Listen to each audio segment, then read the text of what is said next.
Assalamualaikum warahmatullahi wabarakatuh. Perkenalkan, nama saya Muhammad Kevin Sindeca Sario dengan NPM 2017-230063. Pada kesempatan kali ini, saya akan membuat video yang ditujukan sebagai salah satu syarat ujian akhir semester dalam mata kuliah Politik Internasional, dengan menjawab beberapa pertanyaan. Diantaranya adalah, tema perkuliahan yang menarik bagi saya adalah dinamika politik di kawasan Timur Tengah.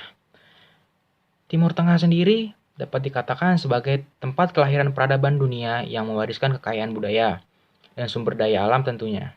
Kekayaan sumber daya alam yang dimiliki oleh Timur Tengah adalah minyak bumi. Akan tetapi, anugerah yang diberikan oleh Tuhan kepada kawasan ini seperti layaknya senjata makan tuan. Hal ini dapat dikatakan demikian, kondisi perpolitikan di kawasan ini yang selalu memanas dan tidak menentu, serta perbedaan suku, etnik, agama, hingga kesenjangan ekonomi menjadikannya sebagai kawasan yang rawan konflik. Belum lagi ditambah oleh unsur kekayaan alam seperti minyak bumi yang menjadi faktor utama dalam perpecahan antar negara di kawasan Timur Tengah ini. Dalam tema perkuliahan ini tentunya pasti ada manfaat tersendiri bagi saya, yaitu adalah menjadikan diri saya lebih peka dalam menganalisis setiap dinamika yang terjadi dalam hubungan internasional, yang tentunya tidak dapat diduga sewaktu-waktu oleh kita sendiri. Dalam bidang pendidikan, analisis sendiri dapat digunakan untuk melakukan penelitian dalam berbagai subjek keilmuan yang kelak nantinya akan berguna bagi saya dalam menyusun skripsi.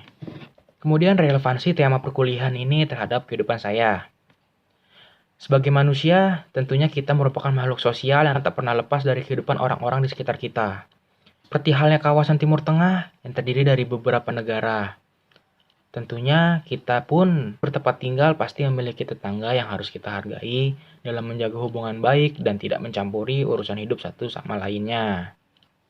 Suka dalam kuliah daring atau kuliah dalam jaringan. Tentunya dilaksanakan secara jarak jauh dan dilakukan di rumah. Selain memiliki banyak waktu untuk berkumpul bersama keluarga, kita bisa melakukan aktivitas perkuliahan dengan fleksibel dan tentunya dapat dilakukan dengan senyaman mungkin. Seperti halnya kita bisa duduk tenang di depan laptop. Sisi fleksibilitas inilah yang menjadi keunggulan dari kuliah daring. Kita sebagai mahasiswa dapat belajar di mana saja, bahkan tanpa harus mandi, dan kita bisa melakukannya sambil ngemil tentunya.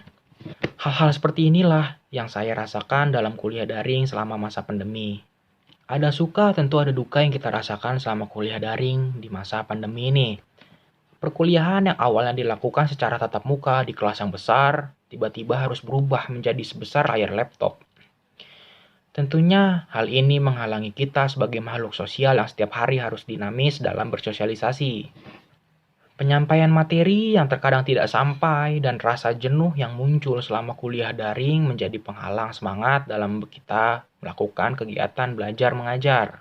Pesan moral yang dapat saya sampaikan bagi kita dalam menghadapi pandemi COVID-19. Setiap manusia kuat lahir dari tantangan yang besar yang berhasil dilewatinya. Setiap ada musibah, pasti ada hikmah yang akan didapatkan. Penggalan-penggalan tersebut tentu memiliki arti yang sangat dalam.